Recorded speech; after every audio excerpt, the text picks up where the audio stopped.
All right, folks, I know you're excited to learn about weather data. I've been told you're excited to learn about weather data.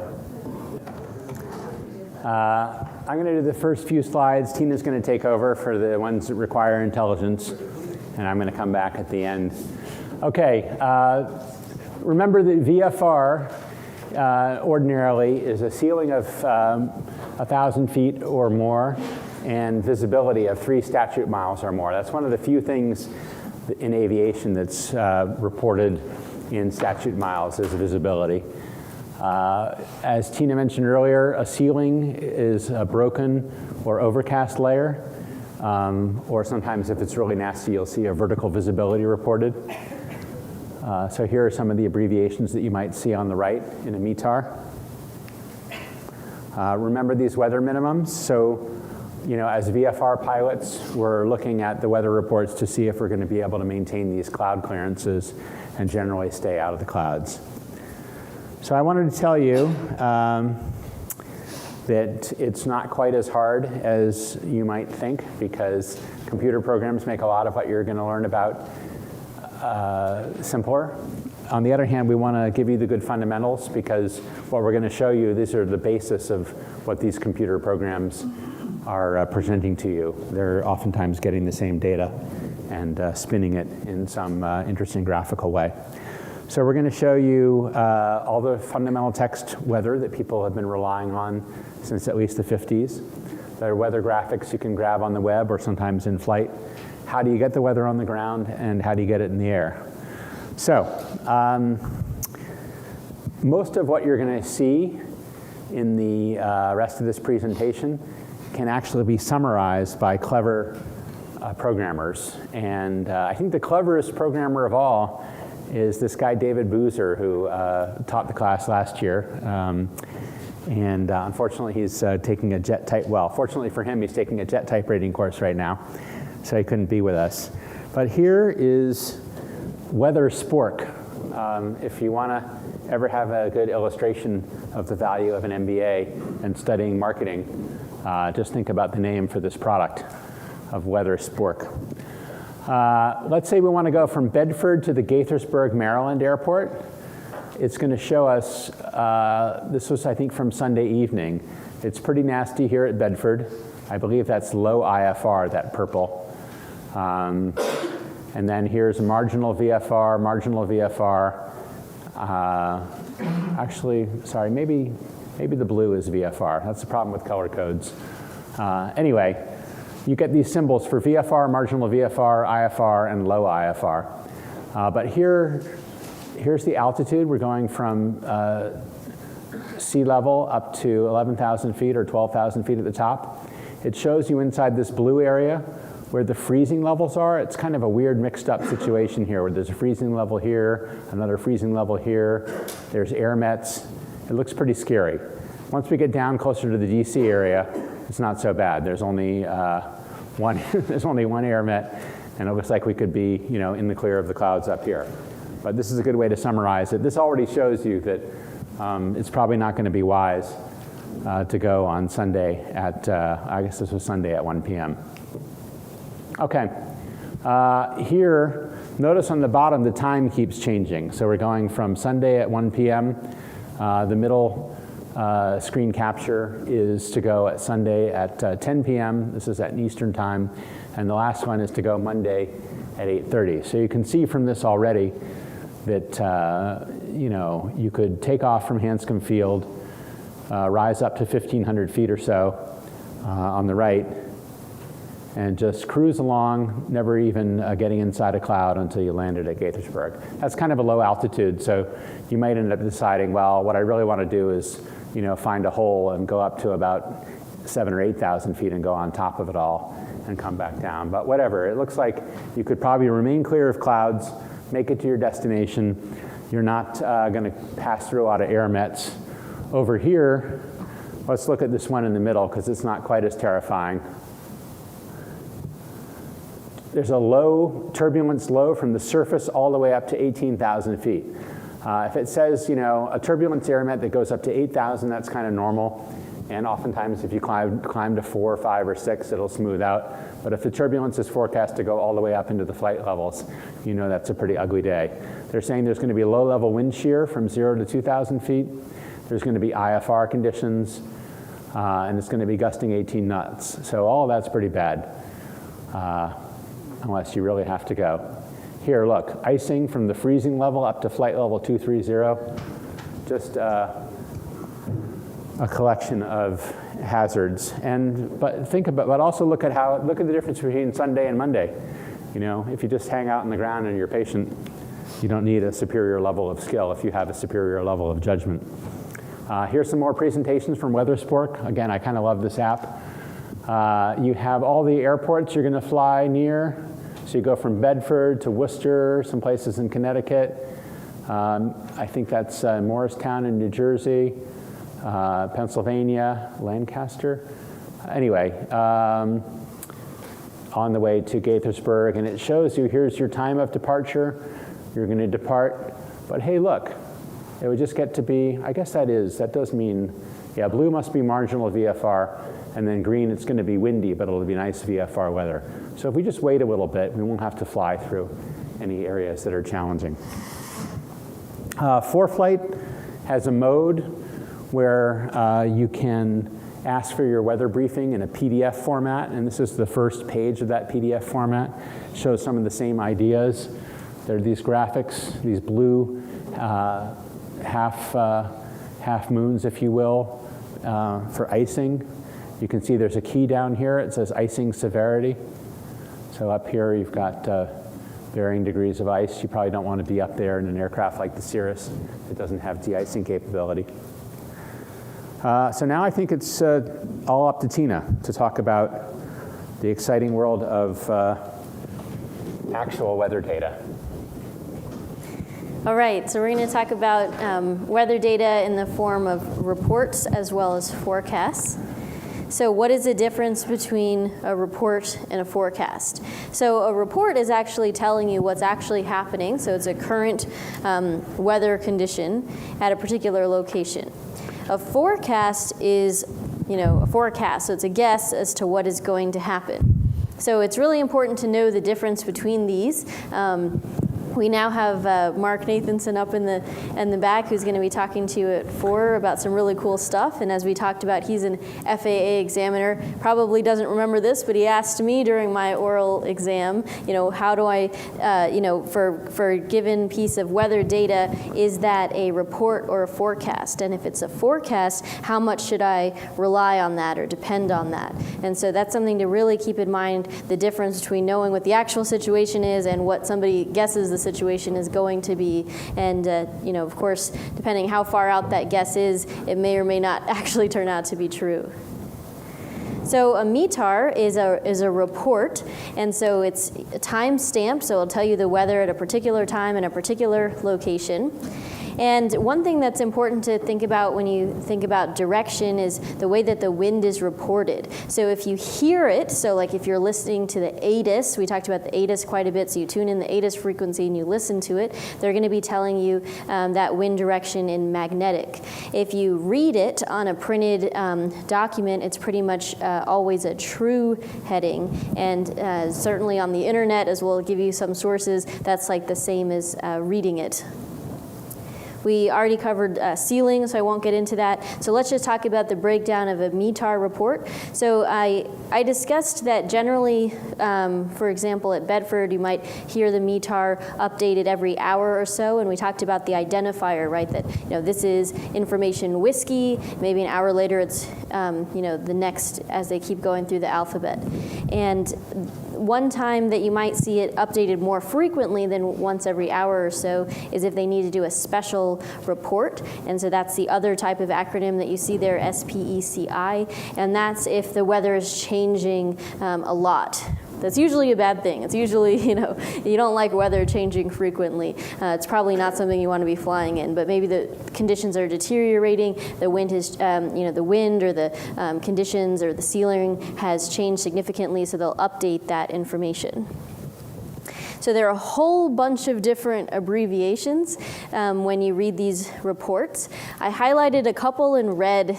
You could make your way through sort of guessing, okay, thunderstorms is TS. It seems kind of intuitive, but I highlighted some that are really kind of get you. So hail is GR, and mist is BR, as someone was pointing out on this side. Yeah, so mists, if you just look at it and you try to think, oh, is it broken? No, broken is BKR. So they just try to trick you with that. So try to keep an eye on those, and it's good to refresh your memory on these.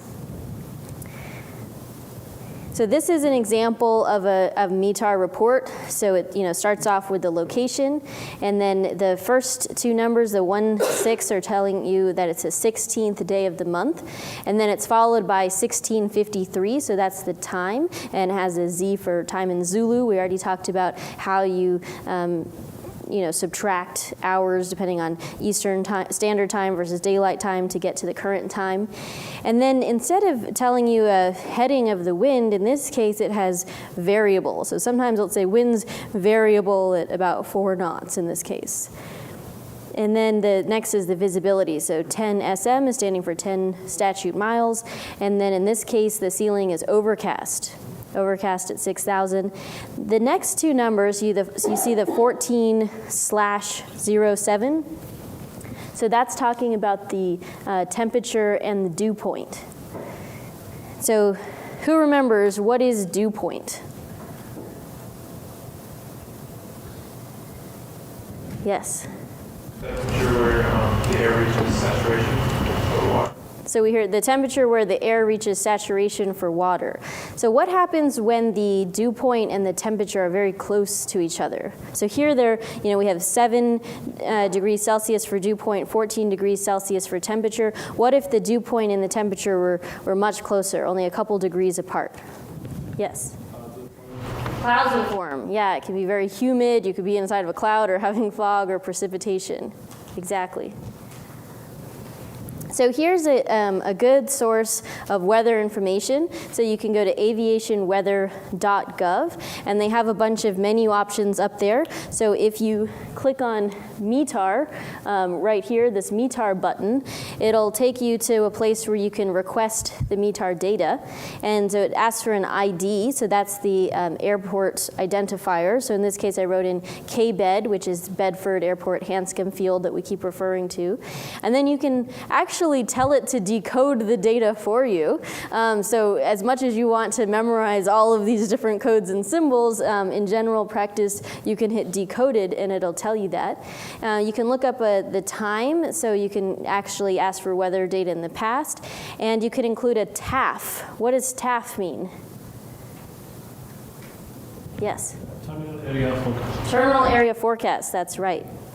So if you do that and you hit enter, it gives you this data. So first thing it does is it tells you the date at which it's producing the data for you.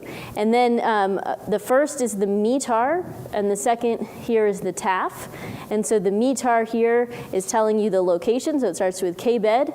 And then here is the information raw, so you see that data right here, or you can have it decoded. So again, the first two numbers, 2, 3, that's the date, 23rd, and then it gives you the time in Zulu, and then they basically go forward with all that information. So it's defined it here because it's decoded, so you see the temperature, dew point. So I actually just updated this morning so you could see the weather and what it's looking like. Now I'll go over to the document viewer for a moment.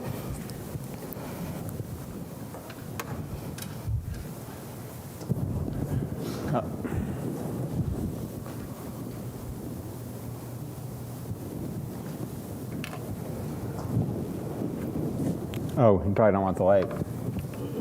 Or maybe we probably need this. Okay. Qualified personnel are here. I'll entertain you.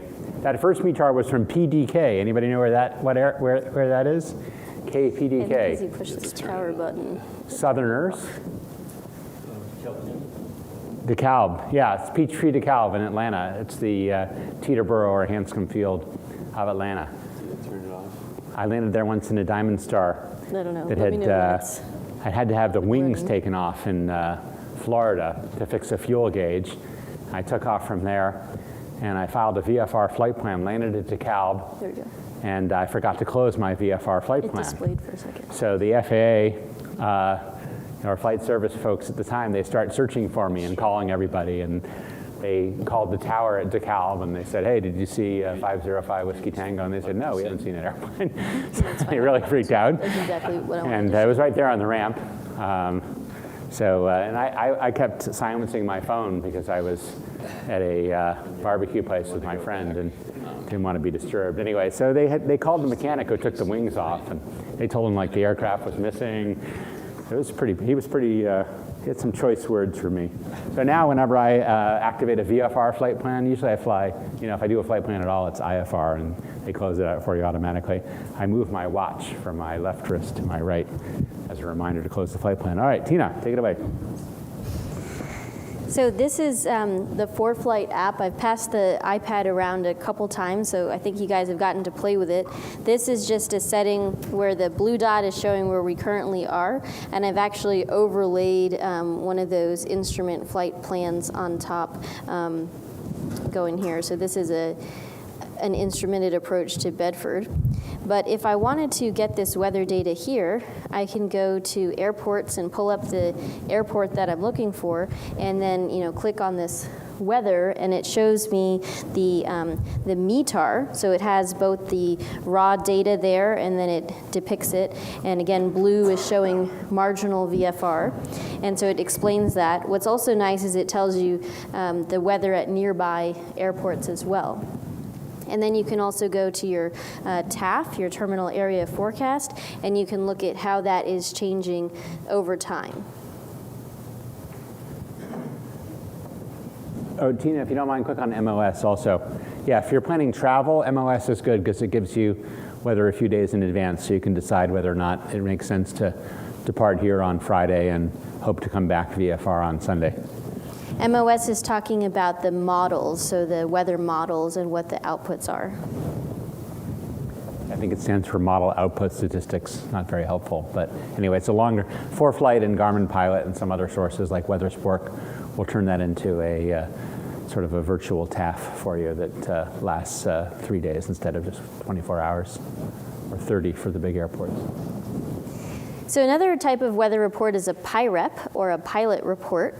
And so this is where a pilot could be flying and wants to report the conditions. So for example, turbulence or icing. Those are types of things that are frequently reported by pilots. And you can actually report one as well. So one time when you're getting your flight instruction, if you do notice wind shear, turbulence, icing, try to see if you can actually provide your own PIREP, and it'll ask you certain information, such as your location, the time, the altitude at which you experienced it, what type of aircraft. I think that's really relevant because, for example, wind shear experienced by a small Cessna is one thing. If a large aircraft, like a JetBlue aircraft, is telling you that they have wind shear, I'd really pay attention if they seem to have trouble with it. That means you're definitely going to have trouble with it. And then you can also have printed weather forecasts that tell you, so we just talked about the TAF as an example. And as Philip was just saying, it only goes out 24 hours. So, same type of information as a METAR and similar abbreviations. And then we were just talking about that those models, and so you can forecast even farther out if need be. You can also get a forecast for a general area. So this is what we were discussing earlier when we were talking about radios, and you might want to call in and ask for kind of a weather forecast or a weather brief for a given flight plan. We talked about how you'd call in, kind of give your tail number, where you were starting, where you were going, about how much time you thought you would be en route or in flight. And then they might tell you the weather for the general area as well as the local current readings as well as the forecasts. And notice that these area forecasts, if you go to the page on aviationweather.gov, they're now only available for 2 or 3 regions, like the Gulf of Mexico.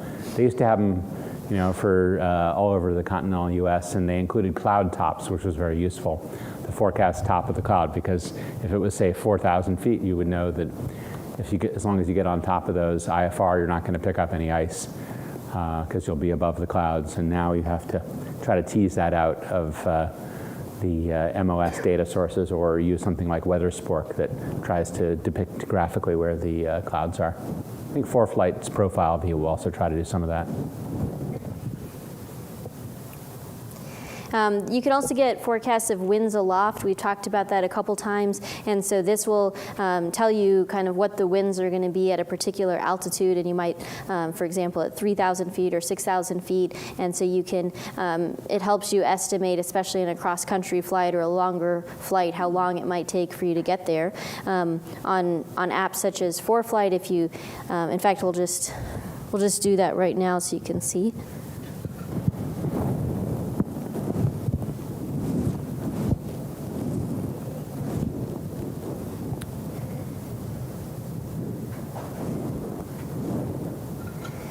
So you can actually enter in a sort of a flight plan very quickly. So you can have a starting place, and then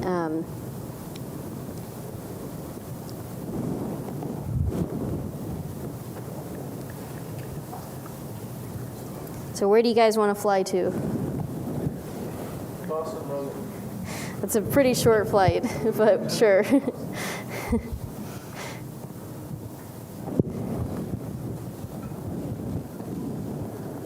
You guys, if you have the patience to stay with us tomorrow afternoon, starting at 3 o'clock, the founder of ForeFlight is going to be here, and I'm sure you'll get a pretty thorough demo.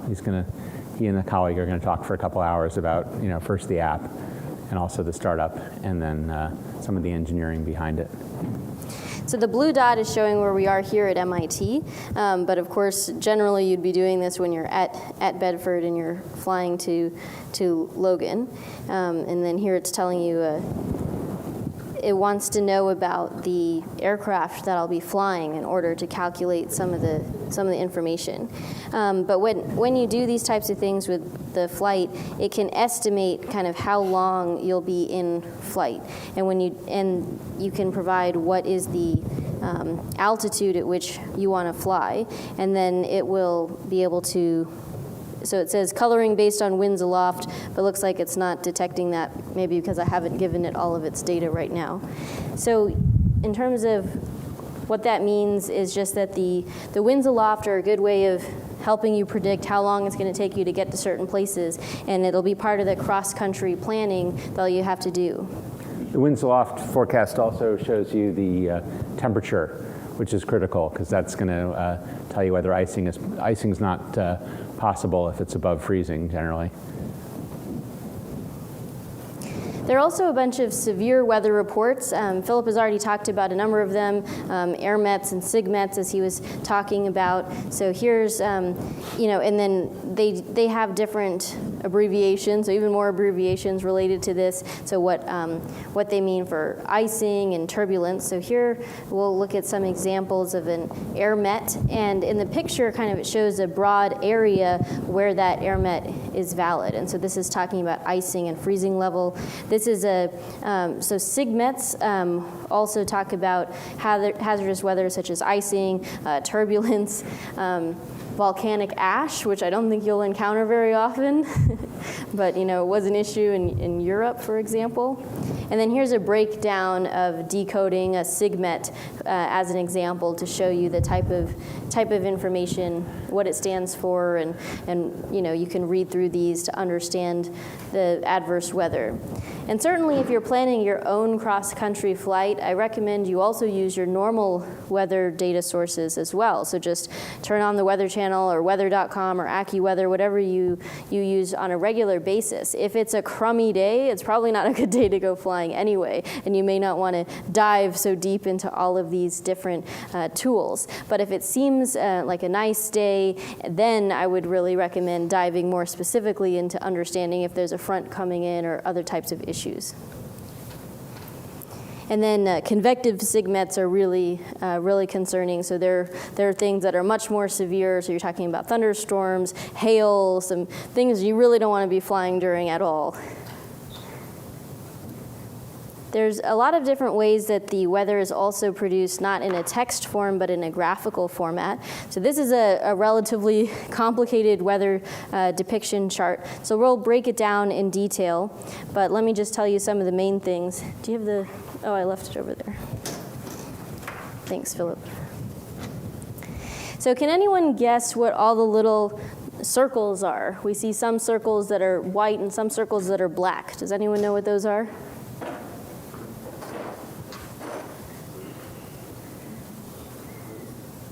Any guesses? Weather stations. Good guess. So it's actually trying to tell you what the cloud cover is like. So you can see certain places where there is the circle is empty, is that there's it's a clear day when it's fully filled in, that it's showing the cloud cover, and then you see some that are like little pie charts so that they're partially filled in. So the purpose of looking at a weather chart like that is just to get the general conditions. There's a lot of different things. So here it's more specific. So it's breaks down that the circles indicate the percent cloud cover. So if it's a quarter filled, it's saying few clouds. If it's 3/4 filled, it's broken. And then it also has shaded areas that depict what the when you have the IFR conditions. So zooming in, you can just kind of see those circles a little bit bigger, and the charts provide a lot of information as well, but you can see a little bit more clearly also here some of the circles that are like pie charts that showing how much they're filled in and what the cloud cover is looking like. And again, you can actually get the same type of thing on your ForeFlight. It's basically an option for every airport that it depicts. It can show this cloud cover as well. You can also look at a radar summary chart. There are a bunch of prog charts, so they talk about when you're looking at a front. You guys have seen a lot of these things on the Weather Channel. Probably didn't pay attention to them very much, but it's good to understand what the different types of fronts are, what's happening across the country, more than just your particular region. So if you're planning, if it's I think today's a Wednesday, so if you're planning on a flight this upcoming weekend and you want to think about what's going to happen, basically you're trying to see, are there some fronts coming in, what's happening, or is it likely to going to be a clear day? And then, of course, as we've talked about, all of these have good legends, just like we talked about the sectional chart quite a bit and the details of the legend. It's always good to take a look at how they have indicated these different lines, where the fronts are, and you really want to know which ones, again, are reporting the actual conditions versus which is a guesstimate of what's going to happen in 6 hours, 12 hours from now. Again, if it's a forecast, it could be wrong. And then this is just a little bit more detail of types of things you can see on a chart. I think the most important thing to look at is this weird little R symbol with kind of an arrow at the bottom. It's indicating thunder, so that's a big one to look out for. If you see that, it's probably not something you're interested in flying in. I'm not, for sure.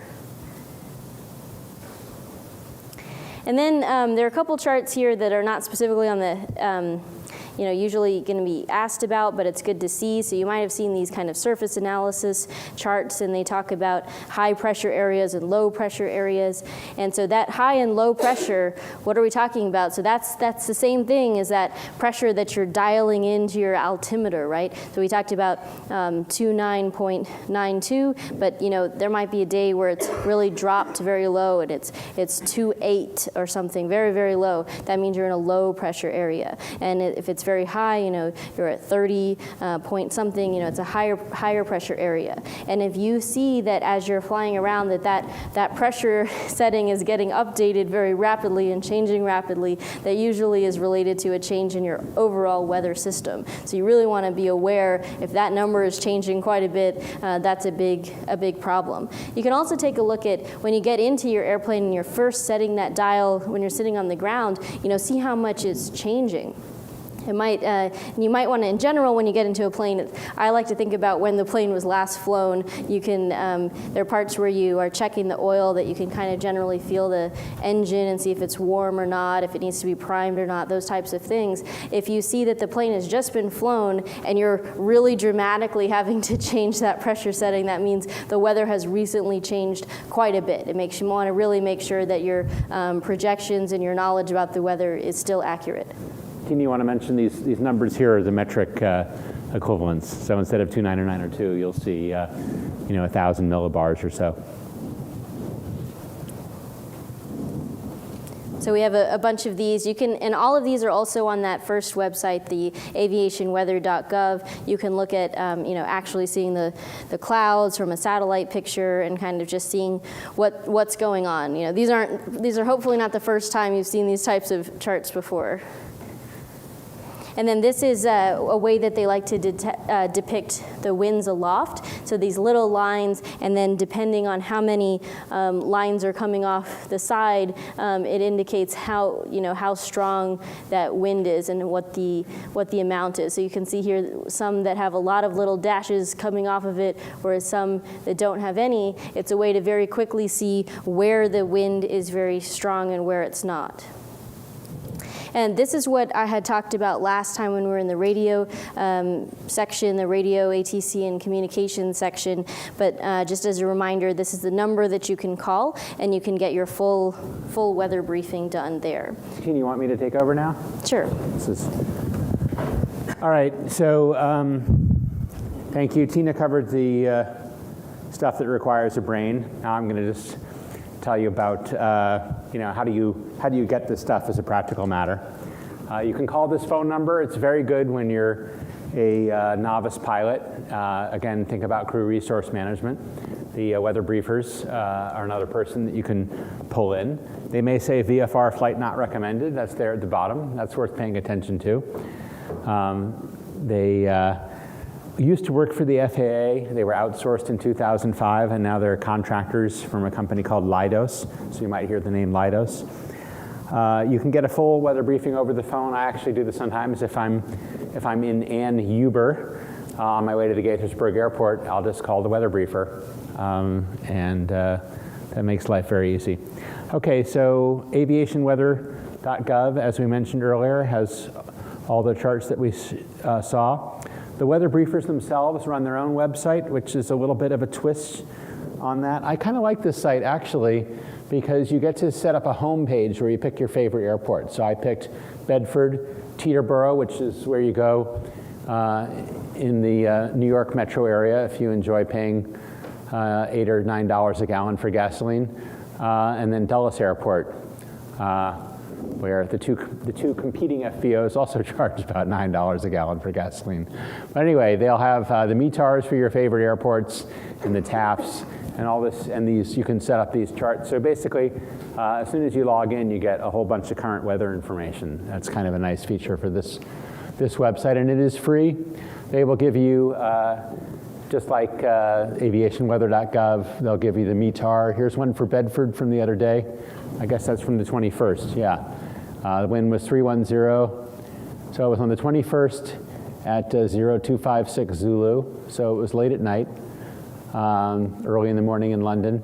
Wind was 310 at 18 knots, gusting 25, 10 miles of visibility, clear. Temperature was -11, dew point -19er, altimeter 29er, 47, and there's a remark. The peak wind was 310 at 31 knots, and that happened at 0225 Zulu time. Okay, there are private websites. The most popular free one is probably flightplan.com, at least among the turbine crowd. They have very accurate models for a lot of jet-powered or turboprop aircraft, and they have some example briefings that I think I do want to show you.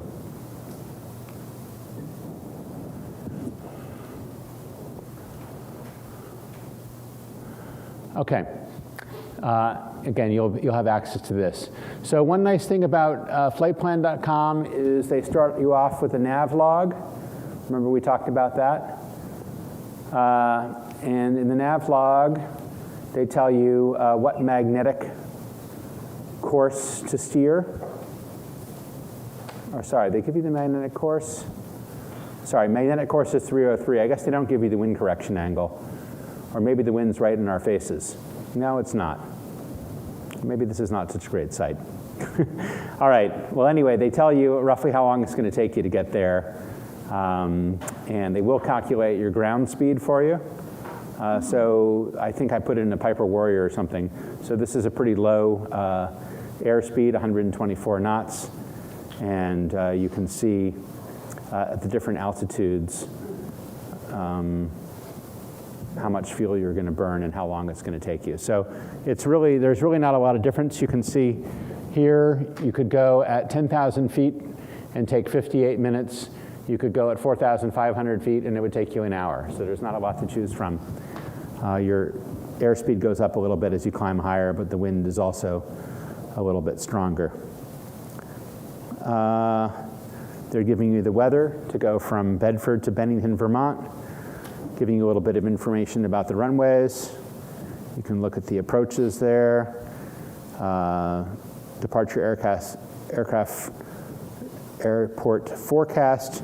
So look at this, departure airport NOTAMs. They did a pretty good job here. They pulled out the most important NOTAM. They were doing snow clearing. So Bedford, they said, look, runway 1129er is closed, except with 1 hour of prior permission to this phone number. So how about that? Look at all those other NOTAMs. You can really get lost because they're telling you about stuff, you know, taxiway. Here, let's go here. Taxiway November, edge markings obscured. Maybe by the snow, I don't know why. Anyway, that's probably not really important. That maybe is a taxiway that you're not even going to use. This is actually a pretty good computer program, I think, because they put that closed runway NOTAM right up at the top where you might actually see it, and they put it in boldface. Anyway, so that's a flightplan.com weather briefing. Let's see how ForeFlight presents the same information. You saw that before. They also give you this wind temperature and turbulence. Oh, this is to a different spot. This is to Gaithersburg.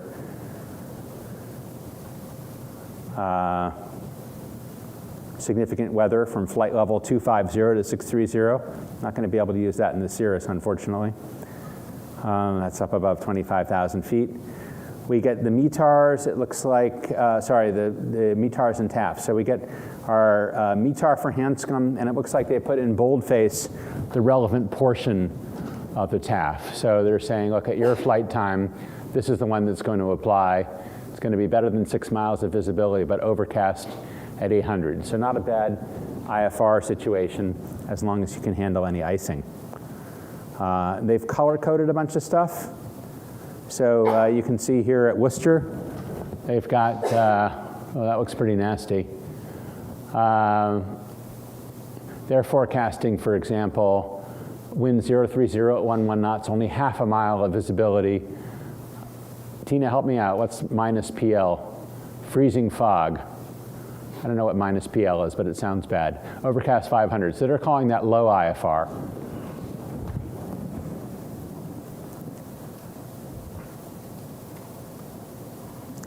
Where are the NOTAMs? Let me see what they did with the NOTAMs. I think it was the same day. PL is ice pellets. Ice pellets, okay. Well, we don't want that. So this is an interesting thing. ForeFlight kind of missed. I think it was out there. Maybe it's here. Okay, so up at the top it says runway 523 is closed, which normally wouldn't bother me at all because that's the crosswind runway and we don't like to use it unless we have to. Maybe that NOTAM was not out at the time that I got this one. Yeah, there's nothing about that PPR. I guess they hadn't started plowing the snow at that time. Anyway, so the NOTAMs are important. They can tell you if the airport is having some kind of construction going on. Mobile apps, ForeFlight is for the iPhone or iPad only. That's a major difference between ForeFlight and Garmin Pilot. NavMonster is a fun free app. It works at least on iOS, I think on Android as well. That gives you a lot of good stuff. WeatherSpork is all three platforms. So we're just going to show you ForeFlight in case you're not able to come to the talk tomorrow starting at 3. Here's a little flavor of ForeFlight. Notice that in the airport information page here on the left, they highlight the fact that runway 523 is closed by NOTAM, so they're making an attempt to pull out the most significant runways. But actually they missed one. Look at this. Runway 1129 is also closed except for this 1 hour prior permission. Somehow that exception didn't get the software excited. So if you showed up, actually this is a good example of when you might want to run your minimum fuel burn, maximum endurance airspeed. So you get to the airport and you didn't check the NOTAMs, or maybe it was a newly issued NOTAM, and they tell you the runway's closed and it won't reopen for another half hour. So in that case, you're going to go out and loiter somewhere until the airport reopens, unless you want to land somewhere else. Okay, the next page is apparently about NOTAMs, and over on the right we have the weather, which Tina already showed you. And you see the density altitude, look at that. It's minus 2,500 feet. It's 2,500 feet below sea level at Hanscom Field. ForeFlight can give you the TAF and the MOS, as I said. So this was, I think, on Sunday. And have a look there. We're getting the weather for Wednesday. So we can plan our trip to return, what's today, Wednesday? And look, the MOS is pretty right. It's nice. It's not too much wind, 190 at 5 knots, overcast below 12,000. Here's Garmin Pilot. Garmin really believes in the old white on black, like a 1970s monitor. ForeFlight will actually flip into sort of a style like this at nighttime. And this one, it doesn't highlight for you. It's the same time as I was using ForeFlight, and nowhere in here does it highlight that runway 523 is closed or that 29er is having any kind of issue. I think it was the same time. I could be wrong. Yeah, see, 523 closed, runway 1129 closed except 1 hour prior permission. So you're fat, dumb, and happy looking at this page, getting all ready to go to Hanscom Field, and then if you don't check the NOTAMs, you discover that there's no runway. So another good reason to always have some reserve fuel and not overcommit to your plan. All right, in-flight weather sources. There's something called T-Web, transcribed weather broadcasts. You might be asked about it on the exam, I doubt it. Anyway, in that old, that's my friend Eric, again with his DC-3. If you were flying a DC-3 in its prime, you might have heard of T-Web. HIWAS is still being broadcast off of certain VORs that are indicated on the chart. So look at this. See that H symbol there in the middle? That H symbol tells you that if you tune in to this VOR and tell your audio panel in the airplane that you want to actually listen to whatever's being modulated, that you'll hear this pre-recorded weather announcement about maybe thunderstorms in a certain area. You can call flight service en route. They're very helpful. They'll take a PIREP from you and they'll tell you what is going on. They can call your mom if you're going to be late due to forecast headwinds. I was actually flying through New York on my way to DC, and there were horrible headwinds. I was in a Diamond Star, which is not a very fast airplane, so when you've got a 50-knot headwind, you slow down to Honda Accord speeds. So I asked New York for a frequency change to flight service, and they said, well, why do you need it? And I said, well, I want to have them call my mom and tell her I'm going to be late. And they said, oh, we can do that for you. So in between vectoring the Airbuses out to Germany, they were calling my mom. I think each controller in New York has an assistant right next to him or her, and that was who actually made the phone call. Just a quick note, the last point there, so flight service can accept your PIREP. So when we talked about how you should make a pilot report or a PIREP, you can call them and tell them, hey, I experienced turbulence. I think if it's really ugly, the controllers can also put it in, like if it's icing or wind shear, they usually accept because wind shear is such a bad thing, and you're fighting the wind shear and trying to deal with the wind shear, so they'll usually accept that PIREP. All right, next rad. So this is an actual photo of our Cirrus screen on our way to Oshkosh. So remember I showed you that one earlier, which was the track from FlightAware. So we had planned to go from Rutland, Vermont. Oh, sorry, we had planned, I guess, yeah, we came up with a new plan. We really wanted to go from Bedford over to Syracuse. And I think initially we decided that going to Rutland would keep us away from the rain. Radar, remember, the NextRad radar, what they're really seeing is water in the clouds. So they can actually see rain. They can't see a cloud that's just vapor and is going to produce a rainstorm at some point. They're really seeing the big water droplets of rain. Anyway, so we elected to fly over here and refuel at Watertown, New York, instead of at Syracuse. Oksana was on that flight. We flew through some of that rain, and it actually was pretty smooth. So we probably could have just charged through, but we took a more conservative route. Okay, so NextRad data, instead of paying for a receiver in your airplane and then paying a subscription fee, the FAA will give you NextRad data as well as a bunch of other stuff, so like some text weather data. That's another good reason to be able to read METARs, because if you're looking at it in the cockpit, it could be on a pretty small display, and the raw format is very compact and actually very convenient for in-flight use. Anyway, here's a little diagram of how it's transmitted. You have to have this, let's see if, yeah, we talk about this. Yeah, so you have to have a UAT receiver to get these data. The aircraft position, see the big airliner transmitting on 1090 megahertz extended squitter, it's called. That's fine, but you need to be able to receive on 978 megahertz, which is this alternative frequency that I guess had more bandwidth available. And that's where the FAA can push all these data up to you, like about other traffic, even traffic that doesn't comply with ADS-B, although by January 1st of next year, you know, almost everybody will have ADS-B out at least. Anyway, so the feds are pushing this stuff up to your airplane. I'm going to turn it over to Tina now to talk about. Yeah, so I just added in this slide. This is the one that we had been talking about.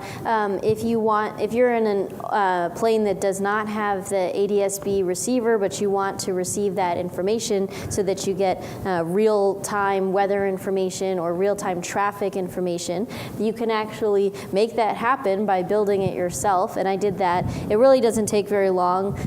If you want to seem really cool, you can go and buy the just a regular Raspberry Pi and a couple different parts. Also, that link will show you how you can just buy a little kit where they've put everything together and you just buy it. It's very easy to assemble. So it just has a little Raspberry Pi inside, and it has a little cooling fan, and then it has these antennas. The Stratix software is actually kind of free open source software, and it's really great, and it syncs up to your other apps. So for example, with ForeFlight, it just shows up like a Wi-Fi signal that you connect to. And then while you're in the air, when you don't have access to this data, this will actually update. So you can see on the right is kind of a zoomed in picture from ForeFlight. So it shows that, you can see kind of the weather on the bottom left corner. And then you also see these little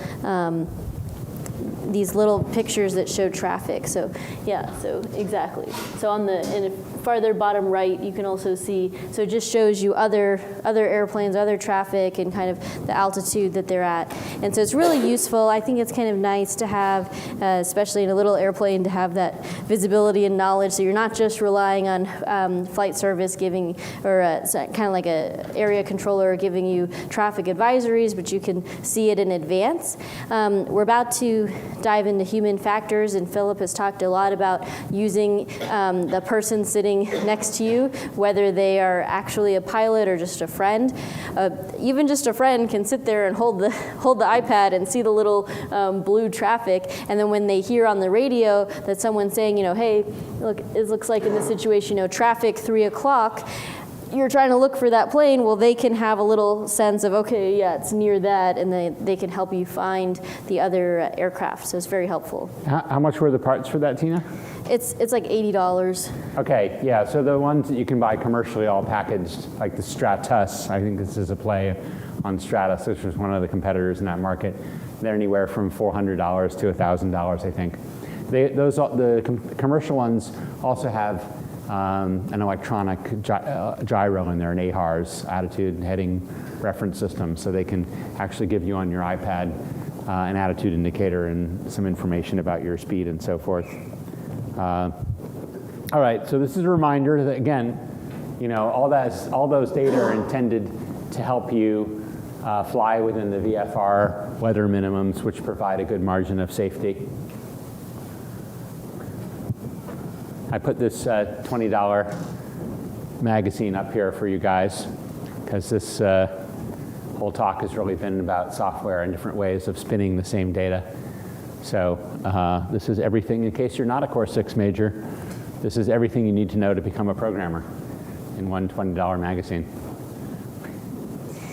So we're running a little behind, so I'm going to go straight to human factors. While I'm pulling it up, let Philip know if you have any more questions. Yeah, anything going on? How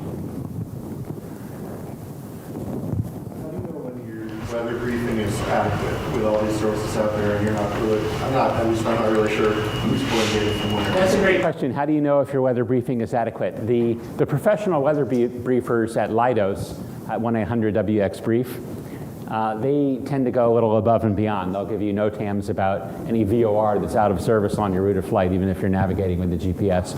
So if you're at all unsure, just do your self-service stuff online, and then just call 1-800-WX-BRIEF and ask for a full briefing. It won't take you more than 10 minutes, and you'll definitely be at least you'll probably be overbriefed at that point.